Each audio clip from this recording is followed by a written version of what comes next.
ये है Gayatri media group और आप देख रहे हैं ताज न्यूज, आईना सच का। नमस्कार, ताज न्यूज के इस सब बुलेटिन में स्वागत है आपका। मैं हूं मीनू सिंह और आइए खबरों की शुरुआत करते हैं सुर्खियों के साथ। खेरागढ़ के ऊंटगिरी गांव में मुठभेड़ के बाद ग्रामीणों ने दबोचे 2 बदमाश। मरीज बनकर घर में घुसने के बाद डॉक्टर दंपति को बना लिया था बंधक। राष्ट्रीय राजमार्ग के चौड़ीकरण में हो रहा है हरियाली का खून। एनएचएआई को नहीं है प्रधानमंत्री के पर्यावरण अभियान की कोई चिंता। एडीए के अतिक्रमण अभियान को मिल रहा है जनता का समर्थन। शहर के हर क्षेत्र से फोन करके लोग बुला रहे हैं टीम को। और बीएसएनएल के उपभोक्ताओं को अब नहीं होगी बिजी नेटवर्क की परेशानी। नए नेटवर्क टावर लगने के बाद हो जाएगा समस्या का समाधान। खेरागढ़ थाना क्षेत्र के ऊंटगिरी गांव में बदमाशों ने एक डॉक्टर के घर पर हमला बोल दिया, जहां उन्होंने डॉक्टर दंपति को हथियारों के बल पर अपने कब्जे में ले लिया। लेकिन चिकित्सक की पत्नी के शोर मचाने पर बदमाश भाग खड़े हुए। ग्रामीणों ने खदेड़ लिया और बदमाश फायरिंग करने लगे, लेकिन गांव वालों ने बहादुरी का परिचय देते हुए 2 बदमाशों को हथियार सहित धर दबोचा। आगरा जनपद के खेरागढ़ थाना क्षेत्र में एक डॉक्टर के यहाँ सुबह की पहली किरण अनिष्ट लेकर आई, जिसके घर पर मरीज बनकर कुछ बदमाश घुस आए। 5 बदमाशों ने घर में घुसते ही डॉक्टर की पत्नी को बंधक बना लिया, जिसके बाद उन्होंने डॉक्टर को भी अपने कब्जे में ले लिया और लूटपाट की फिराक में लग गए। लेकिन अचानक डॉक्टर की पत्नी ने शोर मचा दिया, जिससे बदमाशों के हाथ पैर फूल गए और वो वहां से भाग खड़े हुए। लेकिन ग्रामीणों ने उनका पीछा नहीं छोड़ा। खुद को फंसता देख उन्होंने फायरिंग शुरू कर दी, लेकिन इससे बेखौफ गांव वालों ने चौराहे के पास 2 बदमाशों को पकड़ लिया और जमकर धुनाई की। मौके पर पहुंची पुलिस ने मामले की तफ्तीश शुरू कर दी है। खेरागढ़ में डॉक्टर राम बाबू हैं, उनके यहाँ कुछ लोग बदमाश आ गए थे। उन्होंने फौरन वो चिल्लाए तो वहीं पिकेट पे पुलिस थी और जनता थी। भागी उन लोगों ने जनता पे और पुलिस पे सब पे फायर किए, तो सभी ने बहादुरी का परिचय दिया और पुलिस से क्रॉस फायरिंग हुई। 2 बदमाश मौके पकड़ लिए थे, उन्हें अस्पताल भेज दिया और मुकदमा कायम करके कार्रवाई की जा रही है। गौरतलब है कि डॉक्टर राम बाबू का ऊंटगिरी गांव में क्लिनिक है, जहां ये बदमाश सुबह सुबह दवाई लेने के बहाने आए थे, मगर ग्रामीणों की सतर्कता के चलते वो नाकाम हो गए। जानकारी मिलने पर सीओ खेरागढ़ के अलावा एसपी ग्रामीण बबीता साहू भी पहुंच गयी और पीड़ित परिवार के बयान लिए। उन्होंने भरोसा दिलाया है कि जल्द ही बाकी बदमाशों को भी पकड़ लिया जाएगा। यूँ तो हर बार अतिक्रमण का विरोध टीम को झेलने के लिए मजबूर होना पड़ता है, लेकिन इस बार चलाए जा रहे अभियान को लोगों का भी सहयोग मिल रहा है। कुछ ऐसा ही नजारा दिखा धूलियागंज चौराहे से यमुना किनारा रोड पर चले अभियान के दौरान, जहां लोग अभियान की तारीफ करते नजर आए। हालांकि पटवारी पर पूर्व भाजपा महानगर अध्यक्ष अपना अतिक्रमण बचाने की कोशिश करते दिखे, लेकिन उनकी एक न चली और अतिक्रमण को महावली ने ध्वस्त कर दिया। अब जैसे जैसे अतिक्रमण अभियान अपने चरम पर पहुंच रहा है, अभियान की टीम को जनता का पूरा साथ मिलता जा रहा है। लगातार चलाए जा रहे अभियान के पहले दिन अगर छोड़ दें तो अब जनता खुलकर अभियान का स्वागत करती नजर आती है। यही कारण है कि धूलियागंज से शुरू हुए अभियान के दौरान कहीं भी किसी ने विरोध नहीं किया। महाराजा अग्रसेन इंटर कॉलेज से लेकर पुरानी कलारी तक चले अभियान में महाबली ने देखते ही देखते सभी के अतिक्रमण जमींदोज कर दिए, लेकिन किसी ने विरोध की कोशिश तक नहीं की, बल्कि कई लोग खुद ही अपना अतिक्रमण तोड़ते भी नजर आए।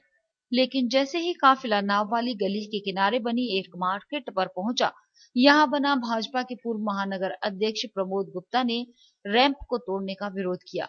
उनका तर्क था कि अगर रैंप तोड़ दी गई तो गाड़ियां मार्केट में कैसे जाएंगी।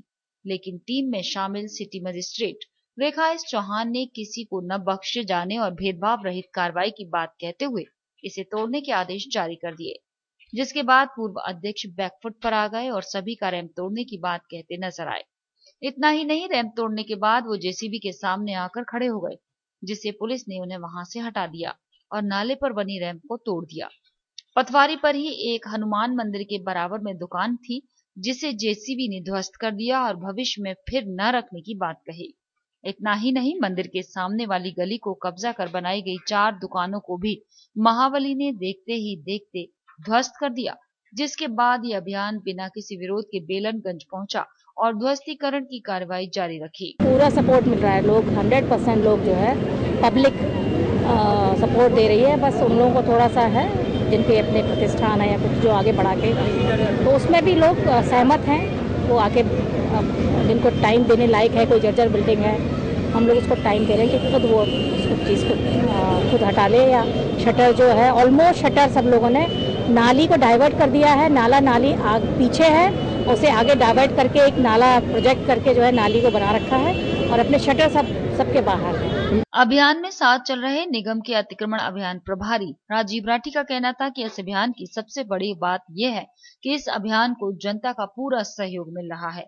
लोग हमें खुद फोन कर अपने क्षेत्र में अतिक्रमण अभियान चलाए जाने की मांग कर रहे हैं। देखिए, ये जो इतिहास रचने की बात जो आपने कही है, ये इतिहास नगर निगम और प्रशासन ने नहीं रचा, ये शहर की जनता ने रचा है। जितना बड़ा समर्थन और सहयोग इस अभियान को मिल रहा है, उसकी उम्मीद हम भी नहीं कर रहे थे। निश्चित रूप से इसके लिए शहर की जनता बधाई की पात्र है। शहर में चलाए जा रहे अभियान के दौरान पुलिस और टीम के लिए सबसे बड़ी चुनौती पब्लिक को काबू करने में आ रही है। तमाशबीन पब्लिक बार बार सामने आकर रुकावट पैदा करने की कोशिश करती है, जिसके बाद पुलिस को कई बार लाठियां भांजकर इसे पीछे करने के लिए पसीना बहाना पड़ता है। अभियान के साथ चल रहे सीओ छत्ता बीएस त्यागी और इंस्पेक्टर सुनील कुमार को भी कई बार खुद हाथ में डंडा लेकर भीड़ को भगाने पर मजबूर होना पड़ रहा है। हालांकि इसी बीच बेलनगंज चौराहे के पास अपना अतिक्रमण तोड़ रहे लोगों में से एक मकान का छज्जा उस वक्त भरभरा कर गिर पड़ा जब मकान मालिक खुद ही अपने छज्जे को तोड़ने में लगा था। छज्जा गिरने से उसमें 3 लोग घायल हुए, जिन्हें एसएन इमरजेंसी भेज दिया गया। गनीमत रही कि यह हादसा अभियान की जेसीबी से नहीं हुआ, वरना इस अभियान को झटका लग सकता था। जैसे जैसे एनजीटी में तारीख की तिथि नजदीक आती जा रही है, वैसे वैसे एडी अधिकारियों की पेशानी पर भी बल पड़ते जा रहे हैं।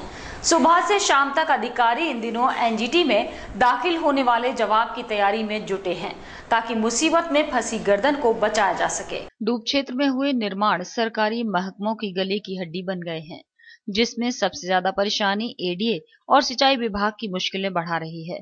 यही कारण है कि इन दिनों एडी अधिकारी निर्माणों के मामले में फंसी अपनी गर्दन बचाने की जुगत में लगे हैं। आगामी 28 जुलाई को दाखिल होने वाले जवाब को लेकर सुबह से शाम तक अधिकारी कागजी कार्रवाई पूरी कर अपना जवाब तैयार करने में लगे, ताकि इस मामले में फंसी गर्दन बचाई जा सके। गौरतलब है कि कई मसलों में एडीए ने ध्वस्तीकरण की कार्रवाई को अंजाम दे जवाब तैयार कर लिया है, तो कई मामलों में निर्माणों को सील कर अपनी जान बचाने की कोशिश कर रही है। लेकिन इन सब जवाबों के बाद एनजीटी का क्या निर्णय आएगा, ये एडीए अधिकारियों के लिए आगे की रणनीति तय करेगा, क्योंकि 58 अवैध निर्माणों में से अभी एडीए ने आधे निर्माण भी धराशायी नहीं किए हैं, जो विभाग की मुश्किलें बढ़ा सकता है। ऐसे में एडीए का अपना क्या तर्क होगा, ये देखने वाली बात है। NH2 पर हाईवे के नाम पर हो रहा है हरियाली का खून, जहां राष्ट्रीय राजमार्ग को 6 लेन करने का काम तेजी से हरे भरे पेड़ों की कटाई की जा रही है। एक और देश के प्रधानमंत्री ग्रीन इंडिया क्लीन इंडिया की बात करते हैं, तो वहीं उन्हीं के अधीन काम करने वाला विभाग NHAI देश में विकास की बात पर पर्यावरण के लिए एक बड़ा खतरा साबित हो रहा है। देश के सर्वोच्च न्यायालय ने भी देश की सरकार को हरे भरे पेड़ों के काटने पर पाबंदी बेशक लगा रखी हो, पर सरकारी महकमों को अपना काम निकालने के लिए नियमों में फेरबदल करना बखूबी आता है। उसी का लाभ लेते हुए आगरा के मथुरा फिरोजाबाद हाईवे पर धड़ाधड़ पेड़ काटे जा रहे हैं। इस दृश्य को देखकर अंदाजा लगाया जा सकता है कि इतनी हरियाली का ये नजारा कितना खूबसूरत होगा। लेकिन national highway authority of India की नजर इसको लग गई और शुरू हो गया हाईवे के नाम पर प्रकृति के खून का सिलसिला, जिससे कानून के जानकार भी सरोकार नहीं रखते। प्रोविजन स्पष्ट है कि हरे पेड़ का कटान नहीं किया जा सकता किसी भी कीमत पर। अगर उसके लिए अगर कोई एसेंशियलिटी, कोई आवश्यकता ऐसी भी है कि हरा पेड़ कहीं से काटना आवश्यक है, तो उसके लिए भी वन विभाग से परमिशन की ज़रूरत होती है। लेकिन अब इस स्थिति में हम जो आप जिस संबंध में पूछ रहे हैं, उस संबंध में तो हम ये देख रहे हैं कि विदाउट परमिशन अवैध रूप से पेड़ों का अच्छा खासा कटान किया जा रहा है, जिसका आप देख रहे हैं वातावरण पर भी काफ़ी फर्क पड़ रहा है। तो इसको रोका जाना नितांत आवश्यक है। और देखिए, इसमें सुप्रीम कोर्ट और हाई कोर्ट के भी काफ़ी जजमेंट्स और काफ़ी चीज़ें आई हैं, जिसमें उन्होंने हमेशा इन लोगों को वार्न किया है कि इस तरह से पेड़ों का कटान को रोका जाए। हम साहब की परमिशन से सारा काम होता है या शासन की परमिशन से होता है, वैसे ये पुलिस की सबसे बड़ी मेहरबानी होती है, और पुलिस चाहे तो सब कुछ करा सकती है, पुलिस नहीं कटानी। हाँ, इसमें कैसे क्या कानून का अगर ये पालन करें तो क्या करना होगा? कानून का पालन करते पेड़ कोई भी नहीं कटा सकता है, हरा पेड़ नहीं कट सकते किसी कीमत पर। दरअसल नेशनल हाईवे 2 पर रोड को चौड़ा कर 6 लेन करने का काम चल रहा है। इसके लिए हरे भरे पेड़ पौधों का सफाया किया जा रहा है। मगर विकास की ये कौन सी परिभाषा है जिसमें प्रकृति और पर्यावरण की सरेआम बलि ली जा रही है? पर विभागीय लोगों के पास भी सवाल का जवाब वाजिब नहीं, जिन्होंने नियमों में जोड़ तोड़कर पेड़ काटने का लाइसेंस ले लिया है। होटल और रेस्टोरेंट स्वामी पर व्यवसायिक कर लगने से नाराज होटल एंड रेस्टोरेंट एसोसिएशन के पदाधिकारियों ने टैक्स में गलत तरीके से टैक्स लगान को लेकर अपना ज्ञापन सौंपा। पदाधिकारियों का कहना था कि सरकार ने उन्हें उद्योग का दर्जा दिया है, फिर होटलों पर टैक्स क्यों? जबकि नगर आयुक्त ने शासनादेश का हवाला देते हुए किसी भी तरह की छूट देने से साफ मना कर दिया। होटल एंड रेस्टोरेंट स्वामी दर्जनों की संख्या में गुरुवार को नगर आयुक्त से मुलाकात करने पहुंचे। होटल स्वामियों का तर्क था कि नगर निगम ने मनमर्जी चलाते हुए लोगों को नोटिस जारी किए हैं, जबकि उत्तर प्रदेश सरकार ने होटल्स को पर्यटन उद्योग में शामिल किया है। ऐसे में होटलों पर उद्योगों के हिसाब से टैक्स लगना चाहिए, जबकि निगम हम लोगों से लगभग 10 गुना टैक्स वसूलना चाहता है। नगर आयुक्त लगातार टैक्स में किसी तरह की कमी करने का अधिकार न होने की बात कहते हैं। कई बार हालात बिगड़ते नजर भी आते हैं, लेकिन होटल स्वामी लगातार नगर आयुक्त पर टैक्स कम करने का दबाव बनाते रहे। लेकिन नगर आयुक्त ने होटल स्वामियों को सीधे सरकार से अपना पक्ष रखने की बात कही, जिसके बाद होटल स्वामी वहां से चले गए। इतना ही नहीं, होटल स्वामी मीडिया से भी कुछ नहीं बोले। इस बारे में जब पत्रकारों ने नगर आयुक्त से पूछा तो उनका कहना था कि ये नई प्रणाली 1 अप्रैल 2013 से लागू की जा चुकी है। इन लोगों ने अपना टैक्स जमा नहीं किया, इसलिए अब एक साथ टैक्स का नोटिस भेजे जाने पर ये लोग विवाद उत्पन्न करने की कोशिश कर रहे हैं।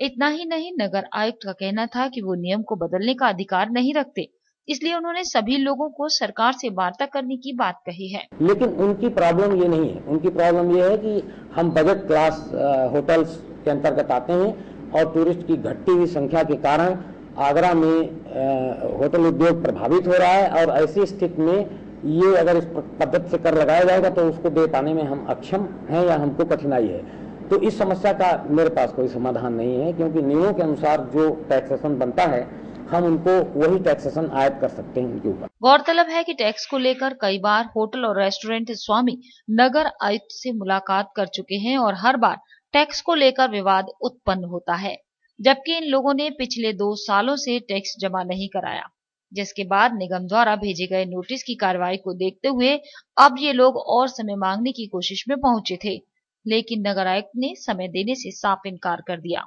सपा शहर अध्यक्ष रईसुद्दीन कुरैशी को महानगर अध्यक्ष पद की कमान मिले थोड़ा समय तो बीत ही चुका है, लेकिन उनके स्वागत समारोहों का सिलसिला खत्म होने का नाम नहीं ले रहा। इसी कड़ी में गुरुवार को बोदला और लोहा मंडी के क्षेत्रवासियों ने सपा महानगर अध्यक्ष के लिए स्वागत समारोह आयोजित किया, जिसमें महानगर अध्यक्ष के साथ काफी संख्या में सपा पदाधिकारी भी मौजूद रहे। सपा महानगर अध्यक्ष ने कार्यक्रम के दौरान केंद्र सरकार पर जमकर निशाने साधे। माहौल तो समाजवादी पार्टी ने काम किए हैं, उसको देखते हुए आगरा में जिस तरह माननीय मुख्यमंत्री जी ने स्कीमें लगाई हैं और आगरा के विकास में करोड़ों अरबों रुपया, हजारों करोड़ रुपया दिया है, तो यहाँ की जनता जानती है और जनता में बड़ा हर्ष उल्लास है। और जो अभी बोदला पे बहुत बड़ा स्वागत था और वो स्वागत समाजवादी पार्टी के मुखिया का था। रईसुद्दीन तो एक सिपाही है और जो यहाँ आप देख रहे हैं आप बेसन की बस्ती में, वो भी एक बहुत बड़ा उत्साह है। समाजवादी पार्टी शहर अध्यक्ष भाई रईसुद्दीन साहब जो आए हैं, 1 महीने से स्वागत और सम्मानों का जो सिलसिला है, आज के कार्यक्रम का नाम नहीं ले रहे हैं। पता नहीं लोगों का कितना प्रेम, स्नेह, हुजूम एकदम से हम सभी लोग एकदम से अचंभित हैं। आज यहाँ लोहा मंडी में और अभी हम लोग बोदला से होकर आ रहे हैं। बोदला में बहुत बड़ी सभा थी, वहाँ पर राहुल नगर में हमारा बहुत बड़ा स्वागत किया गया। समाजवादी पार्टी में इस समय जिला पंचायत चुनाव की तैयारियां चल रही हैं, जिसको लेकर पार्टी के लोग अपने गुणा भाग बिठाने में लगे हैं। हालांकि जमीन से जुड़ा होने के चलते संगठन के लिए भी ये इलेक्शन महत्वपूर्ण है। यही वजह है कि पार्टी भी इसे पूरी गंभीरता से ले रही है। आगरा में समाजवादी पार्टी के अंदर आगामी चुनावों की रणनीति तैयार की जा रही है, जिसमें जिला पंचायत से लेकर आगरा फिरोजाबाद सीट के लिए अगले साल होने वाला विधान परिषद चुनाव भी शामिल है। पार्टी कार्यकर्ताओं में बहुत से लोग ऐसे हैं जो पंचायती चुनावों में रुचि रखते हैं, जबकि कई लोग यहां से लेकर लखनऊ तक विधान परिषद की सीट की दावेदारी की जोड़ तोड़ में लगे हैं। सपा कार्यकर्ताओं की माने तो अभी से कमर कसने पर समय आने पर सफलता हासिल होगी, जिसके लिए सारी पार्टी में गंभीरता से काम चल रहा है। समाजवादी पार्टी में और सभी वरिष्ठ जन बैठकर एक राय से आने वाले जिला पंचायत सदस्य और जिला अध्यक्ष एमएलसी के चुनाव के लिए हम लोग आपस में संगठन की तैयारी कर रहे हैं कि कहाँ से किसको क्या लड़ाया जाए, कौन आदमी सही है कौन नहीं सही है, इस पर काफ़ी गहनता से विचार कर रहे हैं और हाईकमान से भी हमारा वहाँ पे भी विचार विमर्श चल रहा है। और इसी के साथ रुक रहे हैं एक छोटा सा ब्रेक लेने के लिए।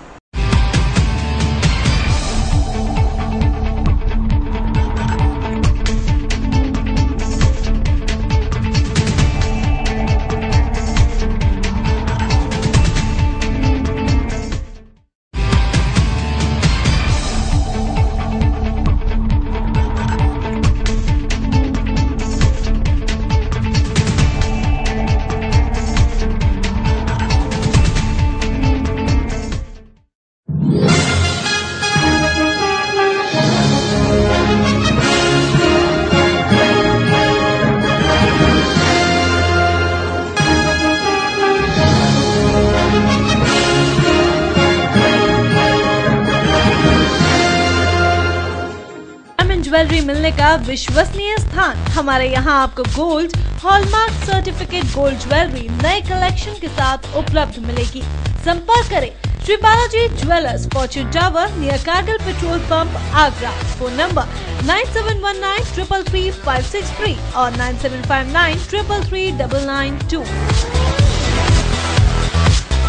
श्री बालाजी ज्वेलरी, दुल्हन की jewellery, AD jewellery, artificial bangles, chain व सभी प्रकार के सेट्स यहाँ पर उपलब्ध है। तो तुरंत संपर्क करें 21 सुपर बाजार, कारगिल पेट्रोल पंप के पीछे, आगरा। फोन नंबर 9358464218 और 8865911110।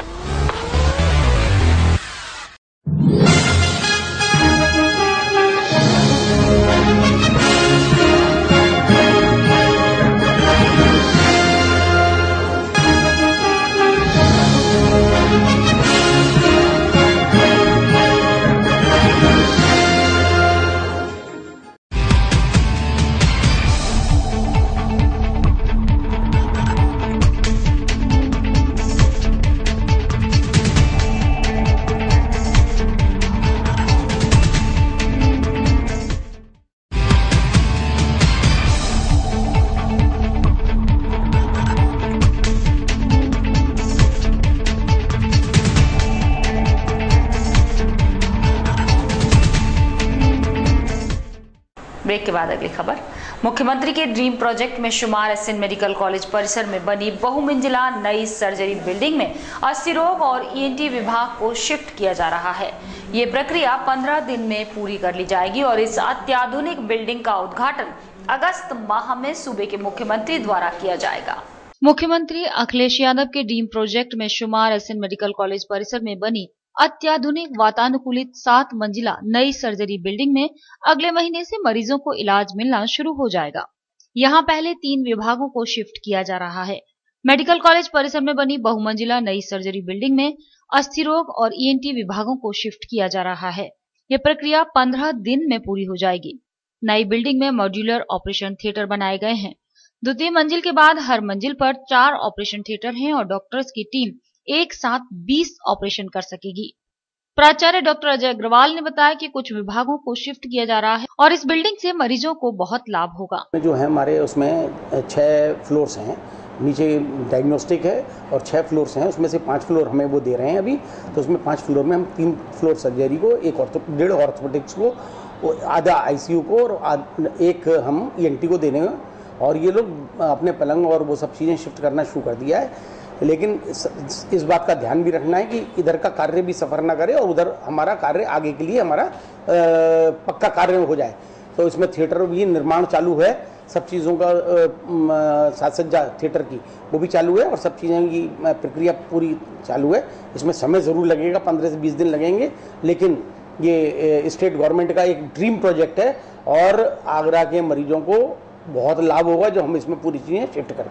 नई सर्जरी बिल्डिंग में 28 बेड का आईसीयू बनाया जाएगा और वेंटिलेटर के साथ सेंट्रल ऑक्सीजन की भी सुविधा होगी। समाजवादी पेंशन योजना को फॉर्म जमा न होने के बाद लगातार हो रहे हंगामे को देखते हुए जिलाधिकारी ने नगर निगम में फॉर्म जमा कराने के आदेश जारी कर दिए, जिसके बाद अब योजना का लाभ लेने वाले लोग अपना फॉर्म नगर निगम में जमा कराते नजर आए। हालांकि उनको इसका लाभ कब मिलेगा ये कोई नहीं जानता।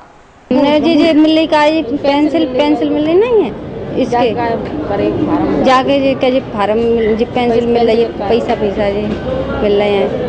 अब हमें तो पता नहीं है भैया कब तक मिलने की गई है। अब कोई साल भर की कह रहा हो, कोई पसंद जिनकी सुनिए जैसे हम आ रहे हैं। EMI फ्री कार को लेकर शहर में चल रही विभिन्न चर्चाओं पर कंपनी प्रबंधन ने लगाया विराम, जिसने प्रेस वार्ता के दौरान अपना पक्ष पेश किया। कंपनी के MD DP सिंह ने पत्रकारों के सवालों का जवाब देते हुए कहा कि Agra.com फ्रॉड कंपनी नहीं है। उन्होंने सफाई देते हुए कहा कि कंपनी सभी उपभोक्ताओं की किस्त प्रॉपर अदा करेगी। कुछ विरोधियों की हरकत के चलते उनके खाते ब्लॉक हो जाने से चेक बाउंस होने की प्रॉब्लम आ गई थी। EMI फ्री कार Agra.com पर उठने वाली उंगलियों ने कंपनी प्रबंधन की साख पर बट्टा लगा दिया है, जिसने मैनेजमेंट की भी नींद उड़ा दी है, जिसने मीडिया के सामने आकर सारा माजरा साफ किया। प्रबंध तंत्र का कहना था कि किसी साजिश के तहत उनको बदनाम किया जा रहा है, जिसमें उनके खातों को ब्लॉक कर देने से उपभोक्ताओं की किस्तें बाउंस हो गयी, जबकि कार्यालय में तोड़फोड़ करने से सारा सिस्टम बाधित हो गया। उन्होंने भरोसा दिलाया कि कंपनी डिफॉल्टर नहीं है और आगे भी ईमानदारी से काम करने का दावा करती है। सर दिक्कत कंपनी को कोई नहीं है, लेकिन कुछ खुरापाती दिमागों ने दिक्कत खड़ी की है। सबसे पहले कंपनी के अकाउंटों को फ्रीज करा दिया, जिससे कस्टमरों के हमारे के अकाउंट से जो चेक निकले हुए थे वो सारे के सारे बाउंस हो गए। समथिंग 800 लोगों का चेक बाउंस हुआ, 2 4 10 20 लोगों के नहीं हुए। लोगों की प्लानिंग ये थी कि 30 तारीख को कंपनी में ताले पड़वा देंगे। जबकि इस दौरान वहां पर फ्रेंचाइजीज के अलावा दर्जनों गाड़ी स्वामी भी आए हुए थे, जो अपनी किश्तों को लेकर सशंकित थे। मैनेजमेंट की ओर से उन्हें भी संतुष्ट करने की कोशिश की गई। उन्होंने जानकारी देते हुए ये आरोप भी लगाया कि कंपनी के 3 लोगों को भी कुछ लोगों ने अगवा कर लिया था, जिन्हें काफी भागदौड़ के बाद पुलिस की मदद से छुड़वाया जा सका है। आखिरकार भारत संचार निगम लिमिटेड ने उपभोक्ताओं की नेटवर्क संबंधी परेशानी को समझते हुए नए नेटवर्क टावर लगाने का मन बना लिया, जिसके चलते आने वाले समय में भारत संचार निगम लिमिटेड के उपभोक्ताओं को नेटवर्क संबंधी परेशानियों से निजात मिल सकेगी।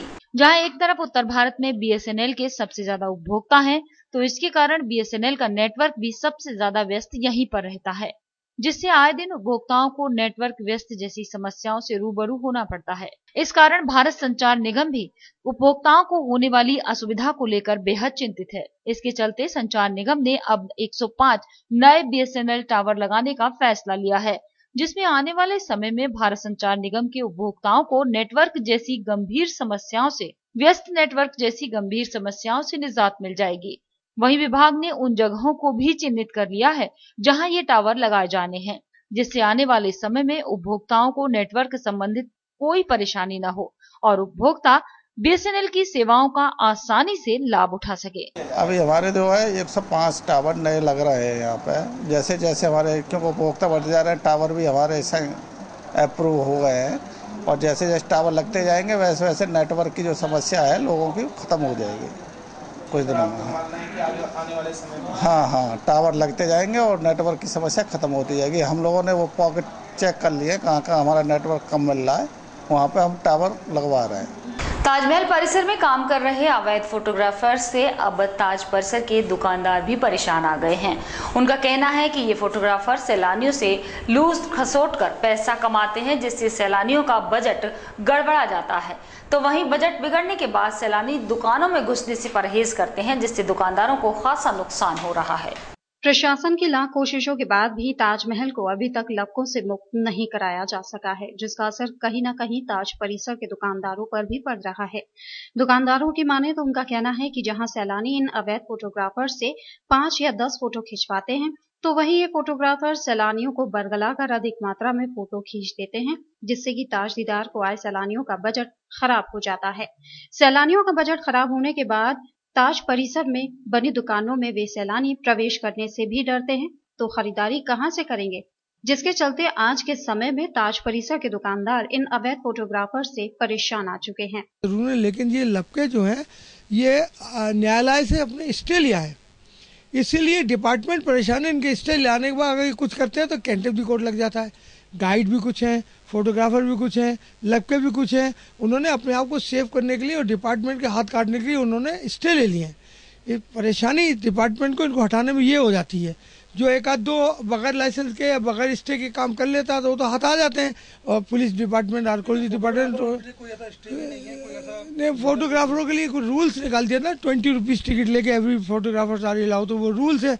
अगर वो 20 रुपीज़ टिकट के हिसाब में फोटोग्राफर को बंद करते हैं तो आउट ऑफ रूल्स हो जाएगा, उनके खिलाफ कंटेम्प्ट भी हो सकता है। फिलहाल तो इन अवैध फोटोग्राफर्स और लपकों ने ताज परिसर को अपने शिकंजे में कस रखा है। अब देखने वाली बात यह है कि आखिर प्रशासन ताजमहल को इन अवैध फोटोग्राफर्स और लपकों से कब तक मुक्त करा पाता है, जिससे आज ताज परिसर के दुकानदार भी परेशान आ चुके हैं।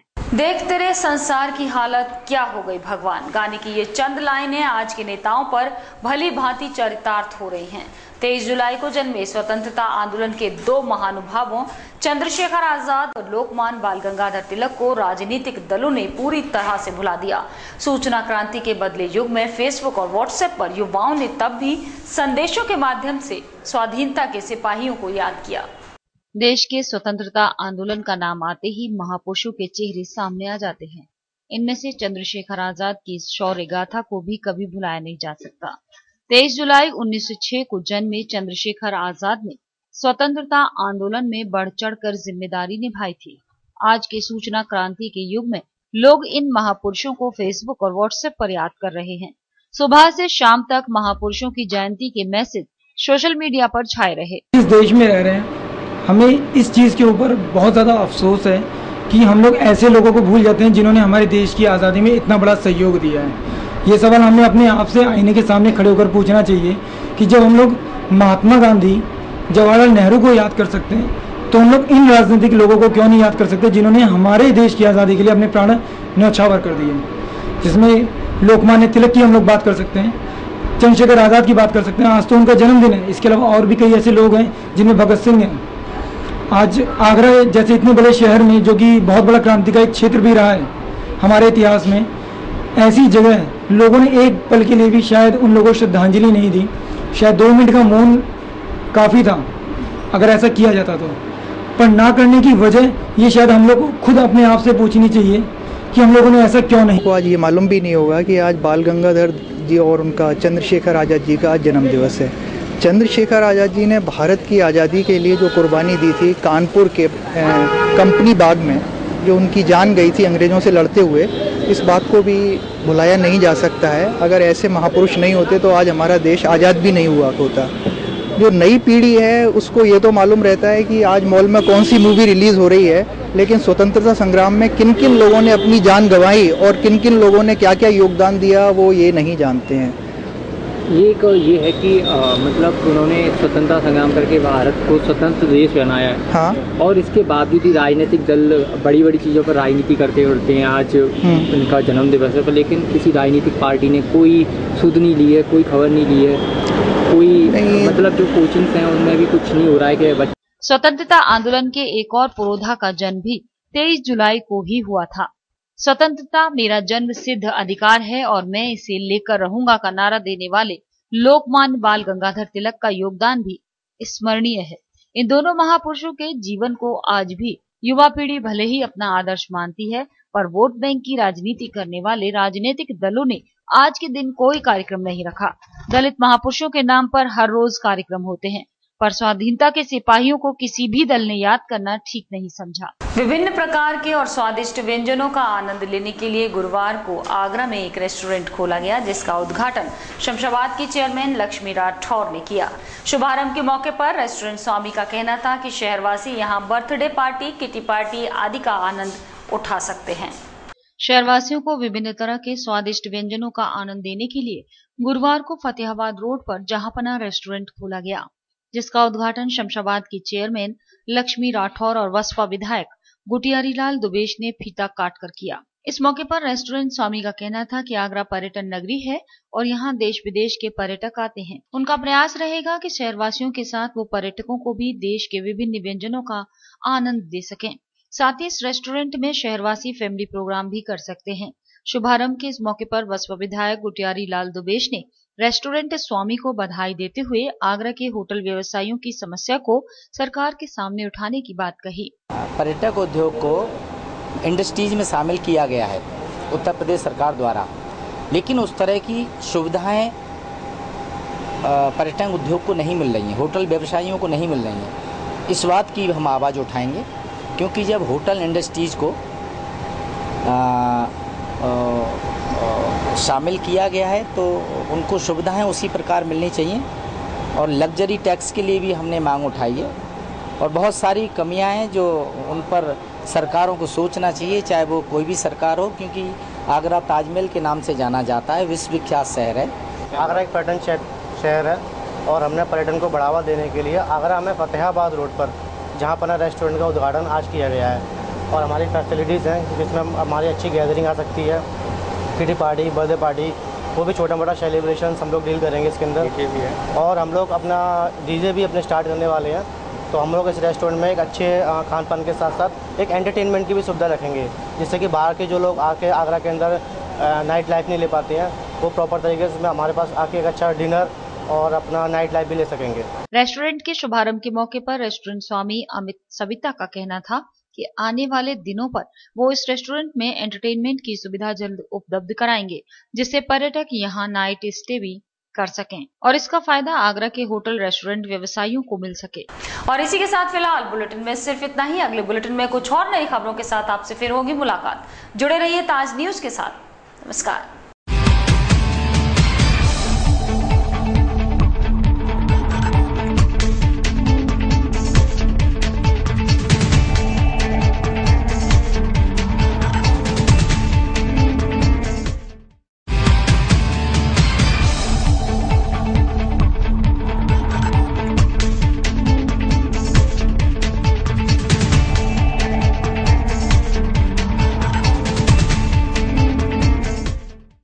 ये है गायत्री मीडिया ग्रुप और आप देख रहे हैं ताज न्यूज, आईना सच का।